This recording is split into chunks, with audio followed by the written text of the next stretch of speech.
Friday அன்னைக்கு ஊர்லேருந்து வந்ததுக்கப்புறம் ஆஃபீஸ் ஒர்க் நெறையா இருந்துச்சு. அத பார்த்துட்டு நைட்டு பயங்கர எனக்குமே செம்ம டயர்டு 7:30 போல தான் லாக் அவுட் பண்ணேன்.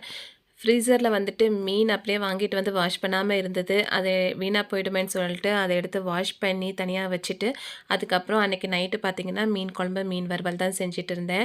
நான் எப்பயுமே பார்த்தீங்கன்னா, மீன் குழம்புக்கு மொளகாத்தூளும், புளியும் கரைச்சி உப்பெல்லாம் போட்டு கொதிக்க வச்சுருவேன். அதுக்கப்புறம் வெங்காயம், தக்காளியெல்லாம் வதக்கிட்டு கொதிக்கிற குழம்புல சேர்த்துக்குவேன். இந்த மாரி பண்றது வந்துட்டு நல்லா டைம் சேவ் ஆகும். நல்லா கொதிக்கும்போது ஒரு கை அளவுக்கு பூண்டு தட்டி போட்டோம்னா வாசனையா இருக்கும். கொதிச்சதுக்கப்புறம் மீன போட்டுட்டு குழம்ப தாளிச்சுட்டு, அதுக்கப்புறம் மசாலா போட்டு வச்சிருந்த மீனெல்லாம் எடுத்து வறுக்க போட்டுட்டு, வாஷ் பண்ணி வச்சிருந்த மீன்லாம் எடுத்து பாக்ஸ்ல போட்டு திருப்பி ஃப்ரீசர்ல வச்சுடுறேன்.